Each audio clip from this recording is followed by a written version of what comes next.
আইয়ুহার রুসুলু কুলু মিন তাইয়্যিবাতি ওয়া'মালু সালিহা।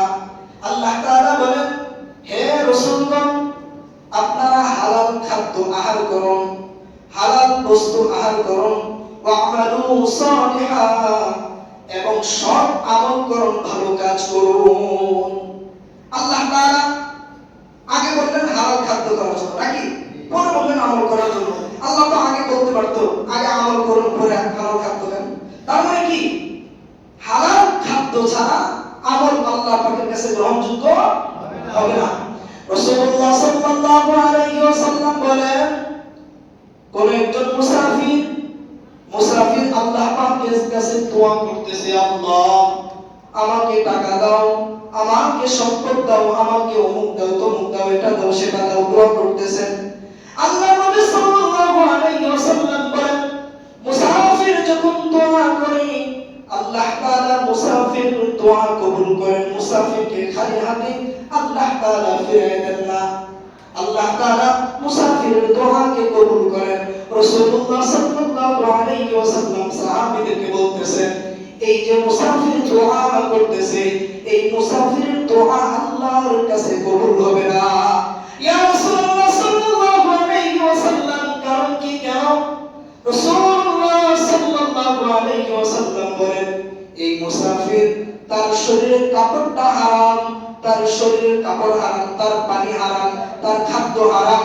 আল্লাহ তাআলা হারামকে কখনো গ্রহণ করবে না।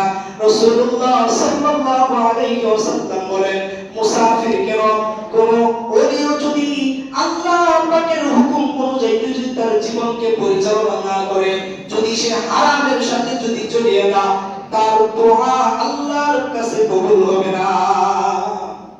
রে নবীর উম্মতের দল, আল্লাহ তাআলা বলেন, ইয়া আইয়ুহাল্লাযীনা আমানু কুলু মিন তাইয়্যিবাতি মা রাযাকনাকুম ওয়াশকুরু লিল্লাহি ইন কুনতুম ইয়্যাহু তা'বুদুন। রে নবীর উম্মতের দল, রাসূল আল্লাহ তাআলা বলতেছেন ঈমানদারদেরকে, হে ঈমানদারেরা, তোমরা হালাল খাদ্য গ্রহণ করো, হালাল খাদ্য গ্রহণ করো, তারপরে তোমরা ইবাদত করো। আল্লাহ নবী সাল্লাল্লাহু আলাইহি ওয়াসাল্লাম বলেন, আল্লাহ রাসূলদেরকে যে আদেশ করেছেন, ঈমানদারদেরকে আল্লাহ তাআলা ঠিক সেই একই আদেশ করেছেন। আল্লাহ রাসূলদের ব্যাপারে বলেছেন হালাল খাদ্য গ্রহণ করার জন্য, তারপরে আমল করার জন্য। আল্লাহ তাআলা ঈমানদারদেরকে বললেন হালাল খাদ্য গ্রহণ করার জন্য, তারপরে আমল করার জন্য। আল্লাহ নবী সাল্লাল্লাহু আলাইহি ওয়াসাল্লাম, রাসূলুল্লাহ সাল্লাল্লাহু আলাইহি ওয়াসাল্লাম বলেন, وقال عليه الصلاة والسلام إن الله حرم بيع الخمر والميتة والخنزير والأصنام। রাসূলুল্লাহ সাল্লাল্লাহু আলাইহি ওয়াসাল্লাম বলেন, নিশ্চয়ই আল্লাহ তাআলা তোমাদের জন্য শরাব, মদ, মৃত পশু, শুকর, আল্লাহ তাআলা মূর্তি ক্রয় বিক্রয় তোমাদের জন্য হারাম করে দিয়েছে। আল্লাহ কি করছেন বলতেছেন?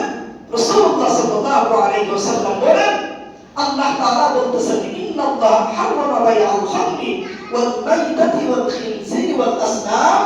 রাসূলুল্লাহ সাল্লাল্লাহু আলাইহি ওয়াসাল্লাম বলেন, আল্লাহ তোমাদের জন্য শরাব, মদ, মৃত পশু এবং মূর্তি ক্রয় বিক্রয় আল্লাহ তোমাদের জন্য হারাম করে দিয়েছে।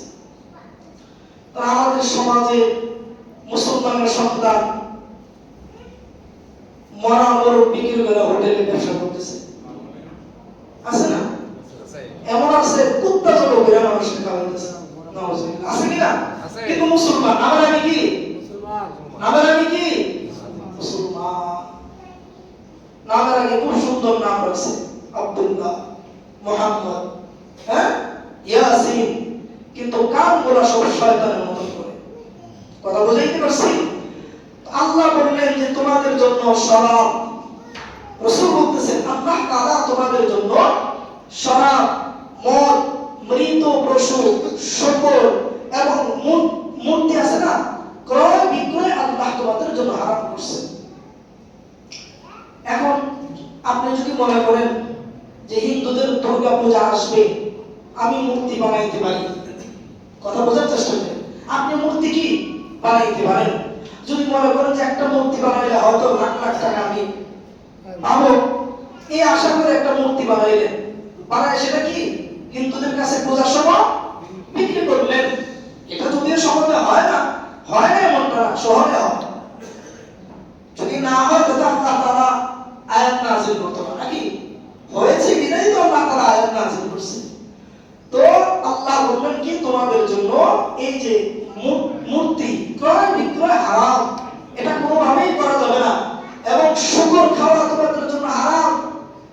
আমাদের সমাজে অনেক মানুষ আছে আমার খুব পাক্কা মুসলমান, মাইন্ড করবেন না তো, খুব ভালো মানুষ, 5 ওয়াক্ত নামাজি, যখন শহরে হোটেলে যাবে খাওয়ার জন্য হালাল খাবার করছে, হালাল খাবার বুঝেন তো, জিগা যেটা কি আল্লাহু আকবার বলে জবাই করা হয়েছে কিনা, হ্যাঁ, তারপরে এটা কি ভালো কিনা, মৃত কোন কিনা, এক কথা হালাল খাবার করছে, কিন্তু সে সুদের সাথে জড়িত, ঘুষের সাথে জড়িত, কথা বুঝেন নাই, সুদের সাথে কি জড়িত, ঘুষের সাথে জড়িত, হারামের সাথে জড়িত, কিন্তু হোটেলে গিয়া হালাল খাবার করছে, কথা বুঝতে পারছেন, হোটেলে গিয়ে কি হালাল খাবার খুঁজতেছে, অথচ আল্লাহ তাআলা আগেই বলছে বান্দা সাবধান, হারাম খাইবা না, হারাম খাইলে তোমার ইবাদত বিন্দু পরিমাণ আল্লাহ পাকের কাছে গ্রহণযোগ্য হবে না।